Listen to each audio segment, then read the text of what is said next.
Selamat pagi semuanya. Assalamualaikum warahmatullahi wabarakatuh. Ketemu lagi dengan saya di mata kuliah Perspektif Teori Komunikasi. Hari ini kita akan membahas satu materi yang sangat menarik, yaitu komunikasi antar budaya. Oke, kita akan bahas satu-satu bahwa komunikasi antar budaya adalah suatu fenomena sosial. Komunikasi ini adalah pertemuan antara individu dengan latar kebudayaan yang berbeda. Ada juga yang bilang bahwa masyarakat ini bersifat mobile dan dinamis. Tapi kalau kita melihat bahwa perbedaan ekspektasi pasti sering menimbulkan resiko. Karena itu maka dalam komunikasi antara satu dengan orang lain akan menumbuhkan rasa saling membutuhkan di seluruh dunia. Karena itu makanya komunikasi antar budaya adalah sebagai suatu fenomena sosial. Kenapa komunikasi antar budaya itu perlu kita pelajari? Karena dunia ini, lingkungan kita ini adalah sebagai global village, yaitu perkampungan yang sangat global. Jadi kita bisa lihat dari sejarah kehidupan, ideologi, penampilan, dan perilaku.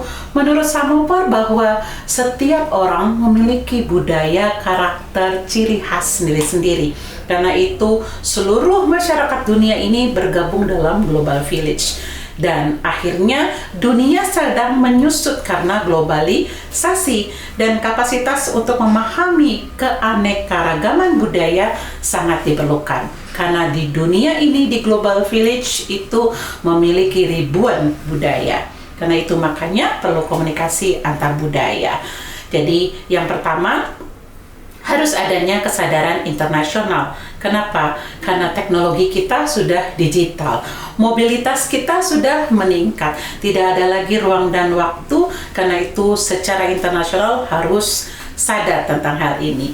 Yang kedua, kesadaran domestik, bahwa munculnya berbagai sub-sub budaya di negara kita itu juga menimbulkan adanya kebudayaan dominan dalam masyarakat.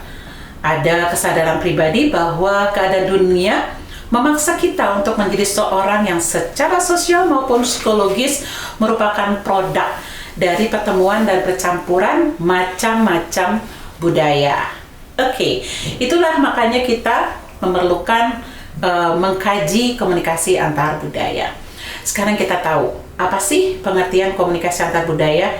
Titik kajian utama dari komunikasi antar budaya adalah proses komunikasi antar individu atau kelompok yang berbeda budaya yang mencoba untuk saling berinteraksi. Jadi konsep terpenting dalam komunikasi antar budaya adalah adanya kontak, adanya komunikasi. Ini semua adalah ciri yang membedakan studi komunikasi antar budaya dan studi antropologi atau psikologi lintas budaya. Jadi karena itu maka komunikasi antar budaya meliputi transaksi komunikasi mengenai proses intrapersonal yang dipengaruhi oleh faktor kebudayaan seperti nilai, sikap, keyakinan, dan norma-norma. Harus Anda sadari bahwa dalam berkomunikasi bukan hanya secara verbal tapi juga pesan-pesan non-verbal. Itu adalah ciri dari komunikasi antar budaya. Jadi kalau dimensi-dimensi komunikasi antar budaya kita lihat pada tingkatannya. Pertama adalah tingkatan individu, yang kedua adalah sociological group atau kelompok sosiologis, ada juga kelompok etnik atau rasial, ada negara sebagai nation, dan ada world region. Jadi kita lihat level-level budaya dalam komunikasi antar budaya. Oke, kita lihat yang pertama. Ada 3 dimensi tingkat keorganisasikan kelompok budaya. Jadi ada kawasan-kawasannya seperti budaya timur, budaya barat. Kita masuk apa? Budaya timur pastinya. Ada juga sub-sub kawasan di dunia seperti Amerika, Asia, dan sebagainya. Jadi Amerika juga ada subnya, Amerika Utara, Amerika Tengah. Asia juga ada, Asia Tenggara, ya kan? Asia Timur, dan sebagainya. Ada negara budaya Prancis, Jepang, Cina, Korea, kelompok etnis, ya setiap budaya, setiap negara pasti ada rasnya masing-masing. Ada juga macam-macam subkelompok sosiologis gitu ya, jenis-jenis kelas sosial dan sebagainya, atau kebudayaan individu karena semua manusia itu terlahir secara unik. Mereka punya budaya sendiri-sendiri. Oke, konteks sosialnya berarti tempat terjadinya komunikasi antar budaya. Ada bisnis, organisasi, pendidikan, bahkan mungkin ada imigran sehingga ada akulturasinya, politik, bahkan teknologi sekarang, komunikasi digital, smartphone, media sosial, dan sebagainya, itu juga termasuk konteks sosial dalam komunikasi antar budaya. Jadi Anda bisa lihat juga di sini ada dimensi-dimensinya, contoh-contoh konteks sosial, contoh-contoh dari konteks sosial dalam komunikasi antar budaya. Jadi bisa saja dia berbentuk organisasi bisnis, organisasi politik, imigran, dan sebagainya seperti saya jelaskan tadi. Oke, jadi dalam semua konteks merupakan persamaan dalam unsur-unsur dasar proses komunikasi. Jadi mereka melakukan proses komunikasi antara komunikator dan komunikan, adanya pesan yang disampaikan baik secara verbal maupun non-verbal. Nah, karena itu maka akan menjadi latar belakang pola-pola persepsi pemikiran dari orang-orang yang melakukan interaksi komunikasi tersebut. Maka ada variasi kontekstual, itu akan memunculkan hal-hal budaya yang lain lagi. Konteks sosial juga khususnya tempat terjadinya komunikasi antar budaya itu memberikan para partisipan komunikasi tersebut munculnya peran-peran yang baru, ekspektasi, dan tingkah-tingkah laku yang khusus pastinya. Oke, kita melihat saluran komunikasinya atau medianya. Bisa saja antar pribadi, orang per orang. Jadi kalau kita ketemu beda budaya, beda ras misalnya, beda etnis, akan terjadilah komunikasi dengan menggunakan tatap muka. Atau dengan media sosial, media massa maksud saya. Media massa ada media elektronik, media cetak, media online, dan sebagainya. Itu juga menjadi tempat kita untuk melakukan komunikasi antar budaya. Oke. Ada istilah-istilah yang berkaitan dengan komunikasi antar budaya. Ada international communication yang merupakan interaksi komunikasi antara struktur politik atau negara yang diwakili oleh wakil-wakil negara-negara tersebut. Ini biasanya disebut duta besar, duta, dan ambassador, dan sebagainya. Yang selanjutnya adalah intrakultural, terjadi antara individu-individu dengan kebudayaan yang sama. Misalnya dengan budaya Jawa sendiri, budaya Arab sendiri, itu disebut dengan intracultural communication. Yang ketiga adalah minority communication, yaitu komunikasi antar anggota sub-sub budaya minoritas dengan anggota-anggota budaya mayoritas yang dominan. Jadi kalau ada budaya yang subculture, nah, itu akan berhubungan dengan budaya yang secara dominan. Misalnya Anda penganut tato baru misalnya, jadi disebutnya sebagai subculture, lalu Anda akan bergaul dengan pembuat tato yang paling besar, misalnya Bali, dan lain-lain misalnya, kalau kita melihat orang yang biasa dengan bertato dalam budayanya sendiri. Yang selanjutnya, yang keempat adalah transracial communication, orang-orang dari latar belakang etnis atau ras yang berbeda dalam suatu situasi interaksi verbal. Jadi betul-betul latar belakangnya masing-masing berbeda, disebutnya transrasial. Kita lanjutkan dengan interrasial. Interrasial karena inter berarti komunikasi antar anggota-anggota dalam kelompok rasial yang berbeda. Bagaimana dengan contra-culture communication? Komunikasi antara anggota-anggota dari dua kebudayaan yang asing satu sama lain, tetapi secara relatif sejajar dalam suatu hubungan kolonial, di mana satu kebudayaan dipaksa untuk tunduk pada kebudayaan yang lain. Oke, yang selanjutnya adalah counter-cultural communication, yaitu interaksi antara anggota satu kelompok subbudaya dan budaya yang anggota-anggotanya terasingkan dari kebudayaan dan masyarakat yang dominan, tapi secara aktif dapat melawan nilai-nilai tadi sehingga seringkali menghasilkan konflik. Jadi makanya disebutnya counter, ya. Oke, international communication itu sebagai proses komunikasi antar negara-negara. Kalau tadi communication international, ya ini international communication.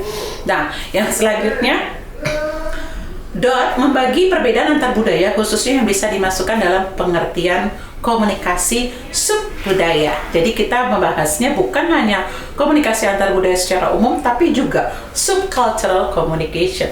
Misalnya interethnic, artinya kumpulan orang-orang yang dapat dikenal secara unik dari warisan tradisi kebudayaan yang sama, seringkali asalnya bersifat nasional, gitu ya. Ada Mexican Amerika misalnya, Italian American misalnya, dan sebagainya.